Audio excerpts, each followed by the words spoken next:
Assalamu alaikum dear students, hope you all are doing well. Let me begin by asking you something simple. Have you ever eaten your favorite food after being really hungry? That first bite feels heavenly, right?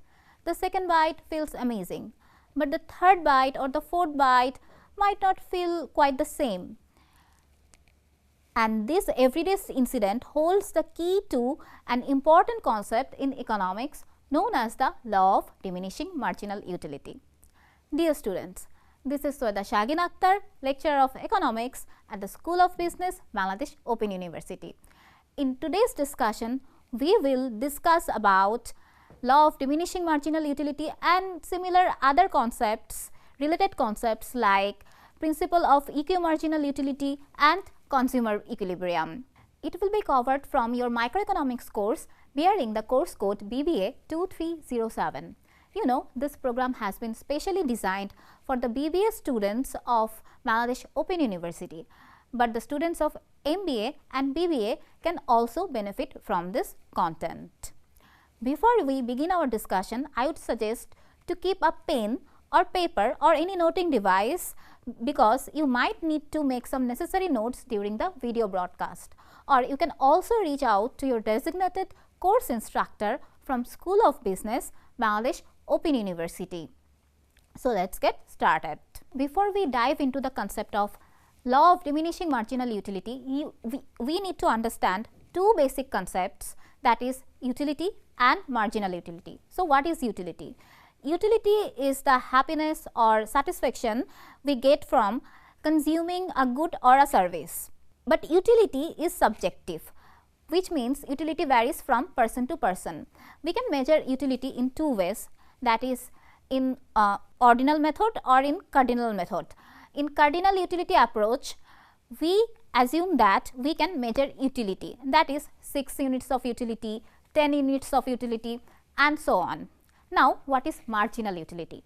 Marginal utility is the additional happiness or satisfaction that we get from consuming one more unit of any good or service. For example, if first apple gives you 10 units of utility, second apple gives you 8 units of utility, then the marginal utility of the second apple would be 8. So basically, as you consume more and more, the additional utility begins to decrease, and that brings us to our main topic of today's discussion, law of diminishing marginal utility. So this law states that as a consumer consumes more units of a specific good, the marginal utility derived from each additional unit decreases, assuming all other factors remain constant. Imagine drinking a glass of water on a hot summer day. The first glass feels refreshing. The second glass also feels good, but by the third or fourth glass, you maybe don't even want any more. So as you increase consuming more and more glasses, the utility decreases. However, like many other theories, this law has also some limitations or drawbacks.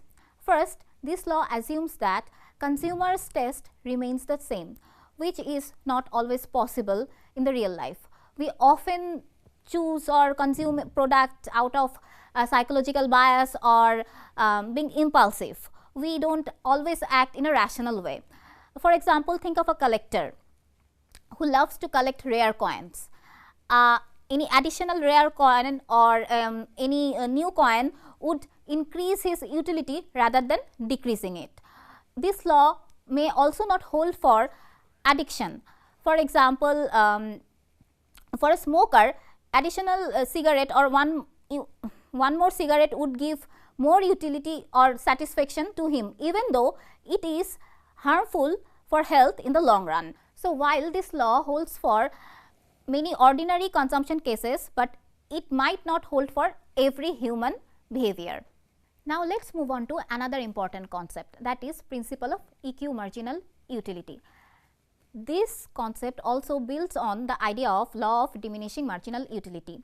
It suggests that a consumer will achieve maximum total utility when the marginal utility per unit of money spent is equal across all the goods they consume. Suppose you have a limited amount of money, which we all have, and you enjoy two goods, suppose juice and chocolate, how would you divide your money between two goods to get the maximum level of satisfaction? Mathematically, we can write this as marginal utility of chocolate divided by price of chocolate is equal to marginal utility of juice divided by price of juice. At this point, the consumer will achieve the maximum level of utility. Now, dear students, let's discuss about the final topic of today's broadcast, that is consumer equilibrium. This states that a consumer is said to be in equilibrium when they have allocated budget in such a way that they cannot increase their total satisfaction by changing their spending pattern. In other words, they have made the best possible choice given their limited income. So, dear students, now we have come to the end of our discussion. Let's summarize what we have learned today. We have discussed about two basic concepts, utility and marginal utility, and from that we have talked about law of diminishing marginal utility. We have learned about principle of equimarginal utility, and lastly we have talked about consumer equilibrium. Dear students, to enhance your understanding, I would recommend you to read the Microeconomics ebook available on the Bangladesh Open University website, or read the Modern Microeconomics book by H.L. Ahuja.